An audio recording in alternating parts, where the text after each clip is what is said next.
Pro Group Management, workers' comp that works for you.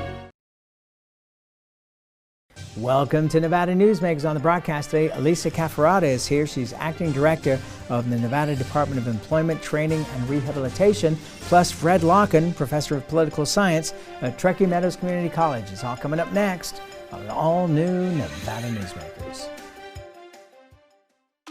Heidi Gansert says she'll be a champion for women. Oh, really?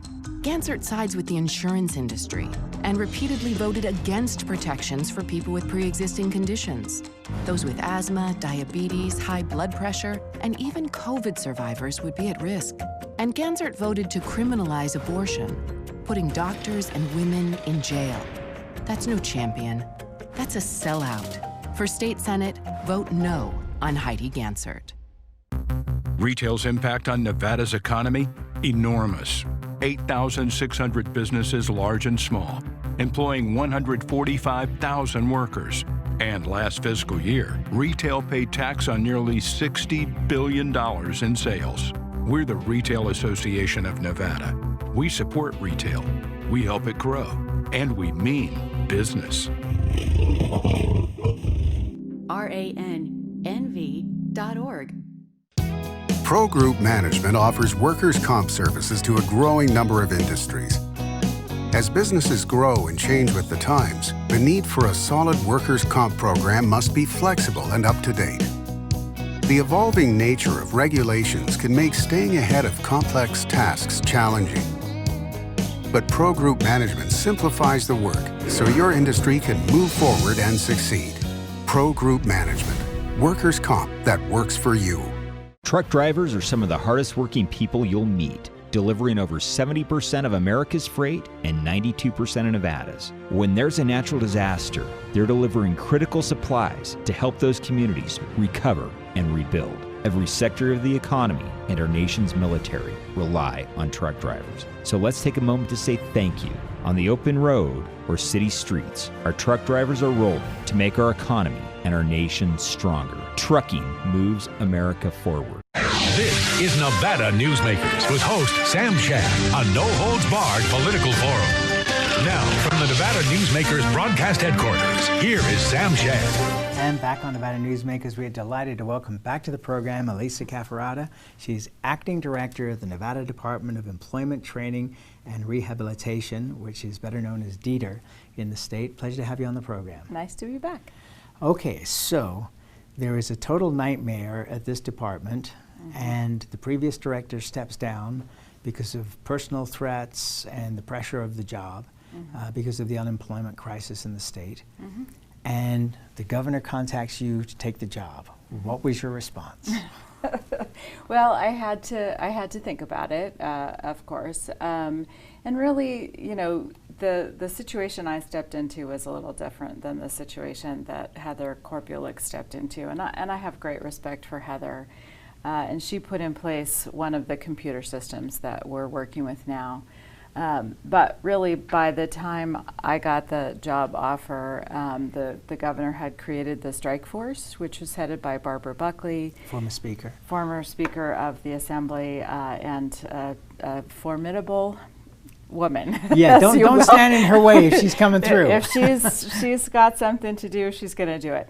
And the full commitment of the governor's office to address whatever was needed in resources.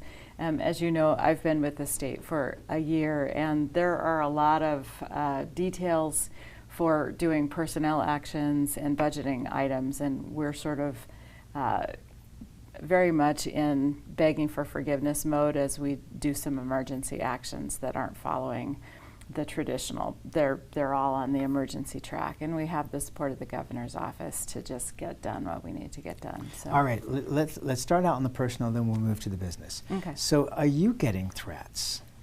You know, it is completely understandable that people who are waiting for us to get to their case are extremely frustrated. I'm not getting personal threats.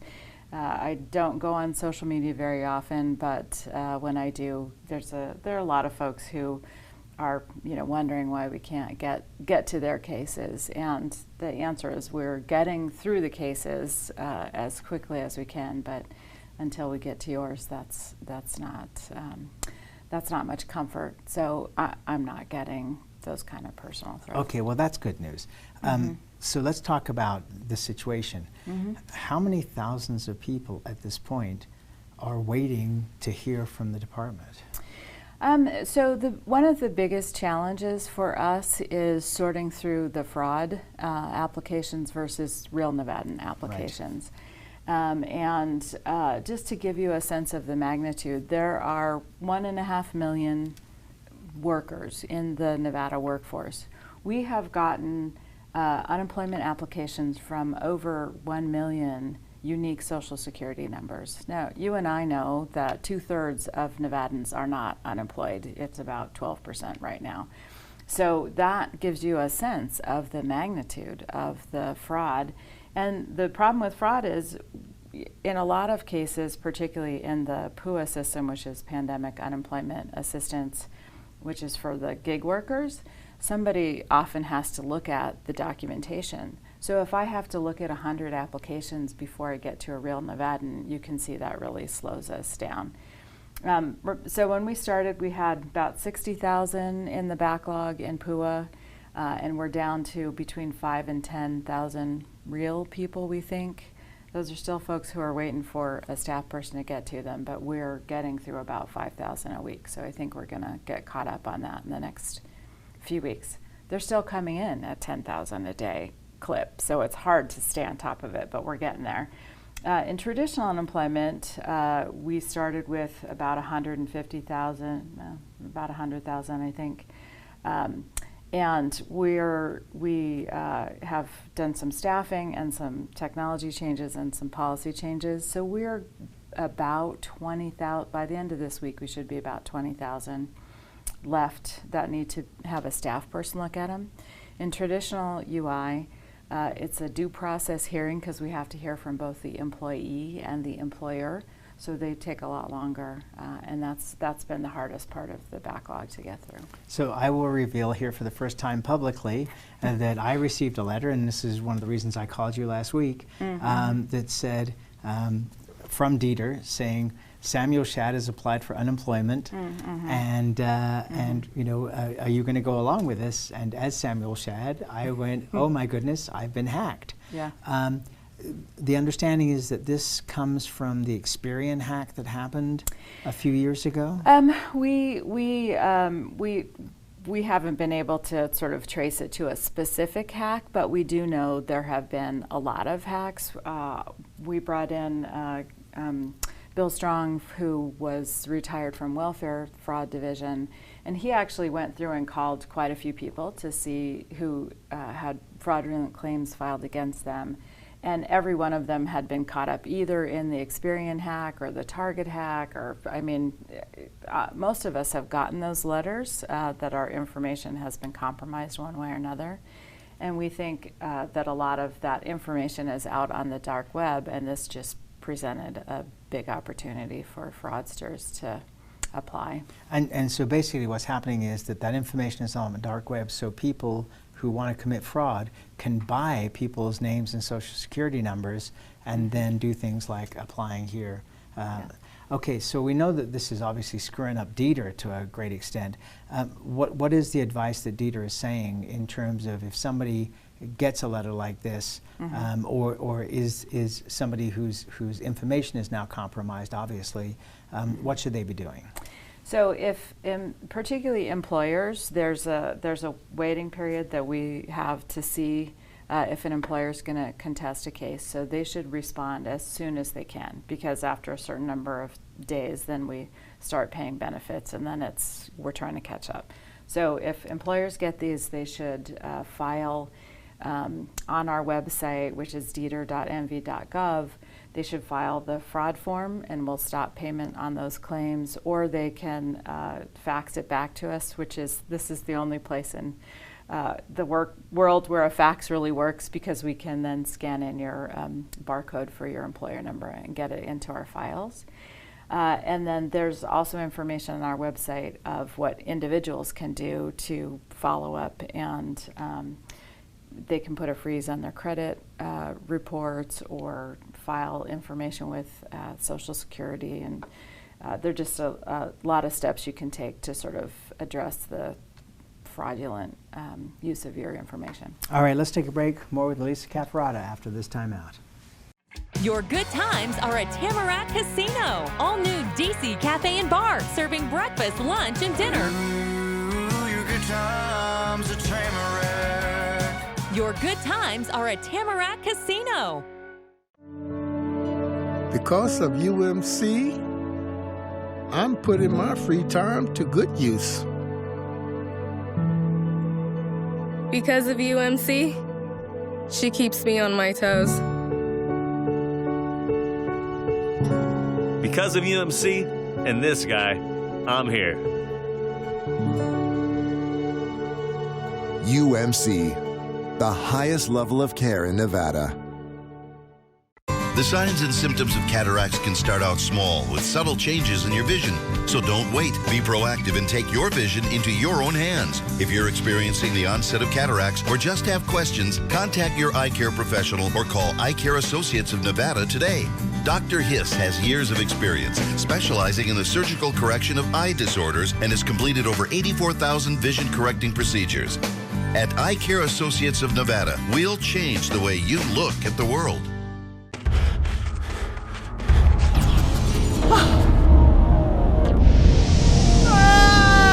Penny! Dad? Are you learning? This place is great. Huh? You gotta try this. Wow! This stuff is great! People are gonna love it! Yes. Yes, they will.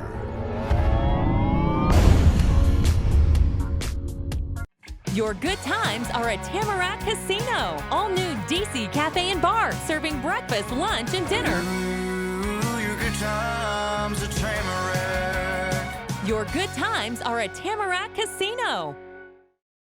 This is Nevada Newsmakers. And back on Nevada Newsmakers, we continue our conversation with Elisa Cafferata. She's acting director of the Nevada Department of Employment, Training, and Rehabilitation. So where are we at this point in time in terms of unemployment and where you see this going based on what you're seeing as far as the state opening up? And the governor really seems in the last couple of days as we're taping this to be wanting to open up more here in the state of Nevada. Mm-hmm. So the unemployment rate is right now reached it's down to where it was in the Great Recession. So we've just dipped below that, which tells you how serious it still is. We're seeing it, there are fluctuations from week to week. I think what concerns me most right now is the COVID cases coming back. The stock market is certainly not in a very happy place this week. Hopefully when we get past the election, things will stabilize a little. It's just really challenging when so much of your economy rests on tourism and people being inside in close proximity. So we're definitely seeing casinos that we're hoping to bring people back that have not been able to do that. And it's going to be challenging, I think.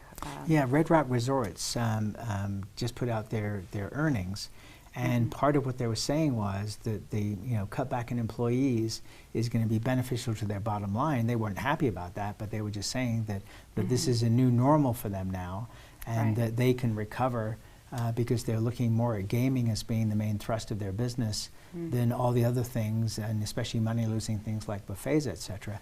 Are you seeing people leaving the state?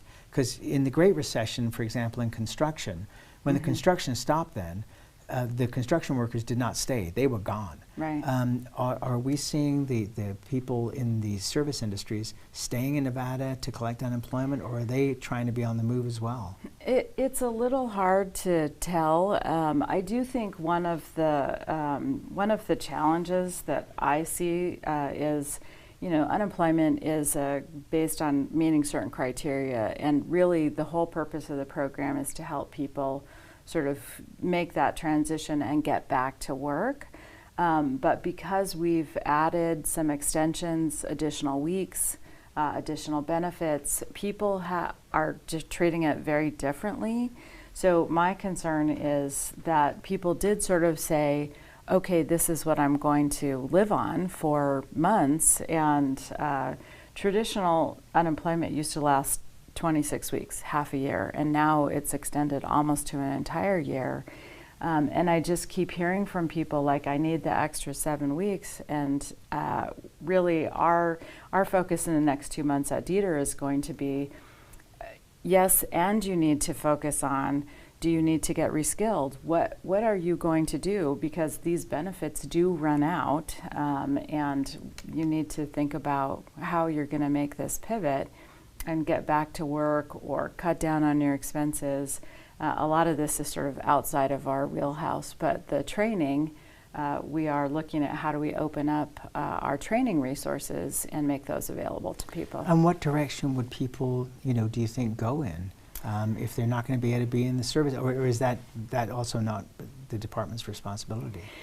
So we work with all the other workforce development groups like GoEd and ON, and there are definitely sort of high need industries like healthcare is certainly a pivot that folks could make.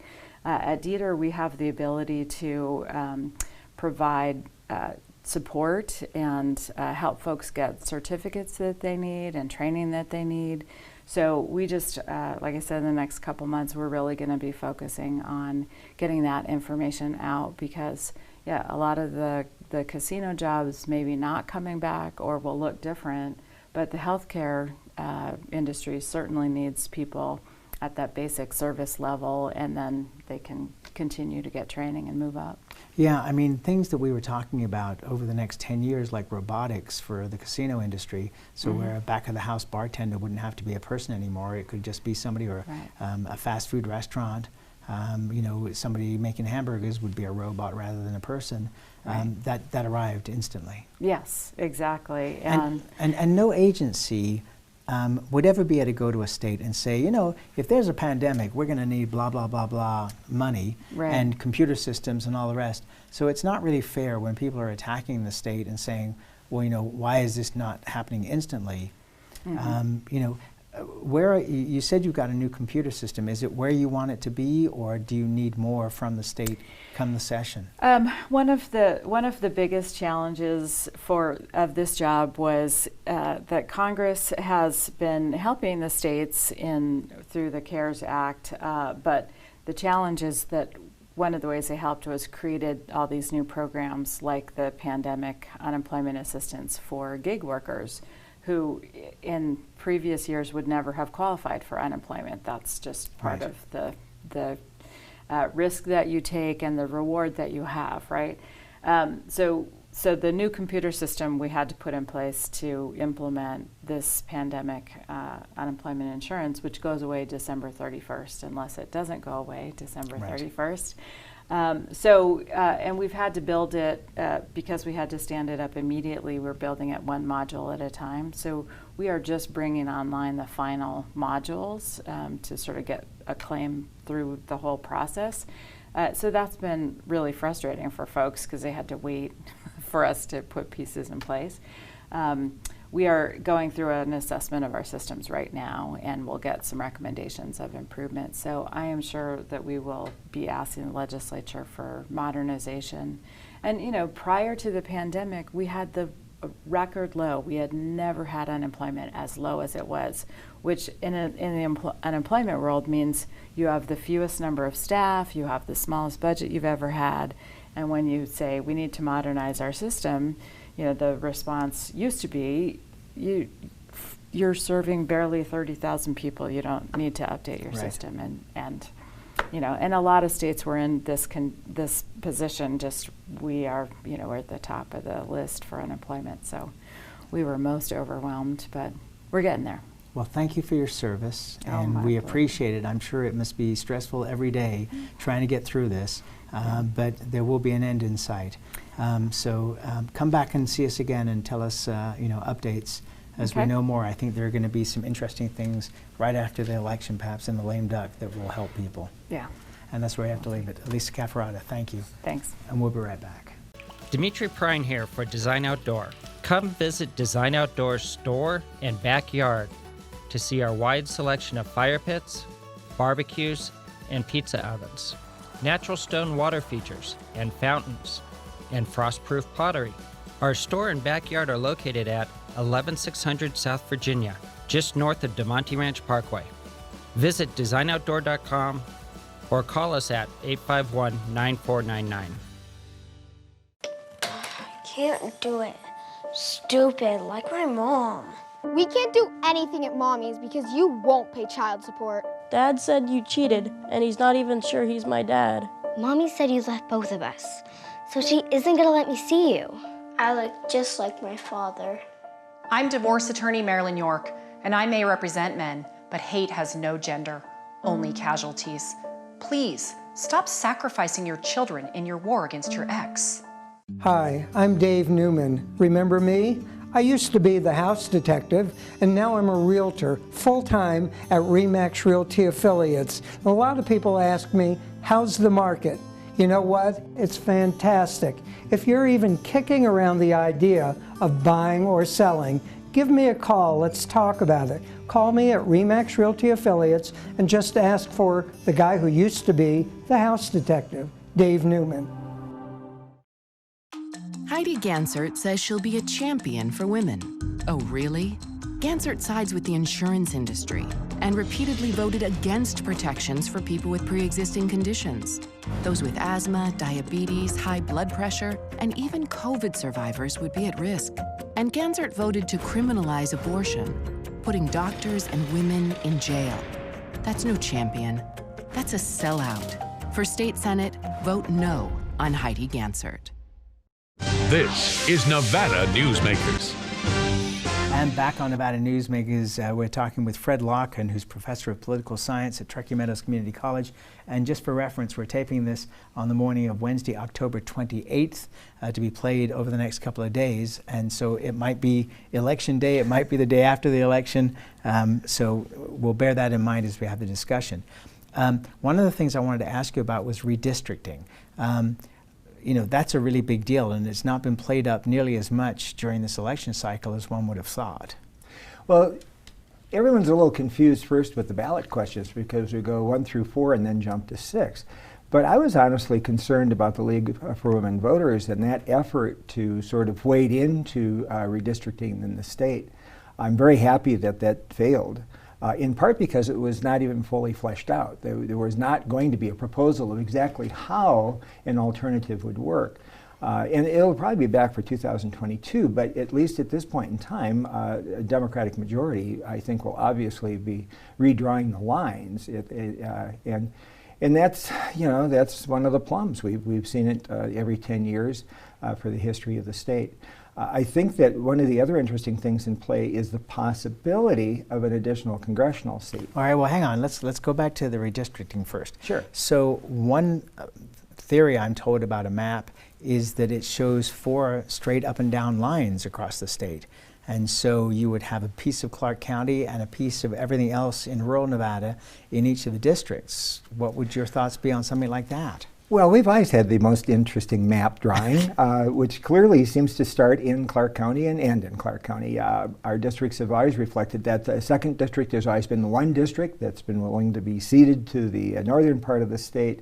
But whenever we've added a seat, it's just further cleaved that very large, you know, with 80% of the population in Clark County. It makes sense. That's where the power is, and they want their finger in every one of those congressional seats. And if they draw it carefully, they may even be able to be the majority of each of those seats, you know, given just the preponderance of population. So it's always fun with students to explain how this works and understand that we only work with vertical lines in the state of Nevada. Okay, I mean, what kind of blowback do you think would happen if CD2 you know, was ceded in part to Clark County? Well, I mean, that ship has sailed. This state is dominated by the South. That tip occurred a while back. I think northern Nevadans are still trying to get used to it. But even with CD2, it's changing. Even if it doesn't, I think the reality of a future where it might be and especially with some tweaking of the lines, could be a Democratic district. I mean, it's very possible we could be looking at no Republican districts in the state. Wow. What about, right now, the distance that rural legislators have to travel to accommodate their district is already insane. So this could be even worse? Could even be worse. And it's basically democracy in action. I mean, the census, it'll be very interesting to see, but we do know now that a handful of counties in the state represent well over 90% of the population of the state. So the rurals have not grown. In fact, they have lost population in the state over this many years. And that's the interesting story of Nevada, from a period of dominance to now struggling to be even noticed, and I just think it's going to continue to erode. All right, so the potential for a 5th congressional seat. And you believe that if it comes, it would be in Southern Nevada? Well, it would include Southern, yes, that would again be a redrawing of lines creatively, because you start with about 2.4 million people in one county in a state that's at 3.1. It's pretty easy to get a slice of Clark County that will represent a majority of each of those districts. And I think this could be a power play of a legislature that's overwhelmingly going to be dominated by the South going forward. We've got about 30 seconds left here. Do you see Dina Titus allowing CD1 to be shrunk at all? Well, she's a very powerful figure. I would think that she likes her lines kind of the way they are. We, of course, have to rebalance the population, but that one will just probably get a little adjustment and not much more, would be my expectation. Boy, so much to think about. And the upcoming session, more to come. Fred Lokken, always a pleasure, sir. Thank you. And we'll be right back. A bird's eye captures its surroundings at different heights. At Brianculpa Photography, we can make your imagination soar over buildings, parks, cityscapes, and beyond. Brian's images tell the story and get the job done. If you need a new perspective to tell your story, contact Brian today. Brianculpa Photography. Experience the bird's eye view at brianculpaphotography.com. Hi, my name's Marilyn Miner, and I'm sure you'd agree that Nevada's a very special place to live. I was born here, and my husband and I have raised our family here. I feel it's a privilege to live and work in the Truckee Meadows. I especially enjoy helping my clients reach their real estate goals. Sometimes the smallest details provide the greatest satisfaction. I'd be complimented to talk to you about your next move. Call Marilyn Miner at Dixon Realty, 742-1280, or log on to marilynminer.com. As you know, Reno is booming. Toll's development company is helping it grow with insightful design and development, building community with every project, adding beauty, adding excitement, emphasizing our shared humanity. Reno is becoming bigger. Toll's development is helping it become better, more livable, more enjoyable. To learn more, go to tollsdevelopment.com. tollsdevelopment.com.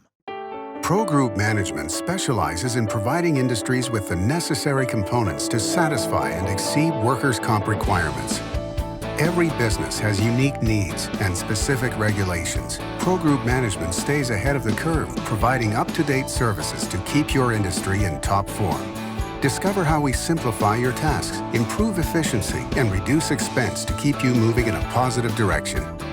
Pro Group Management. Workers' comp that works for you. As always, you can watch Nevada Newsmakers 24 hours a day at NevadaNewsmakers.com.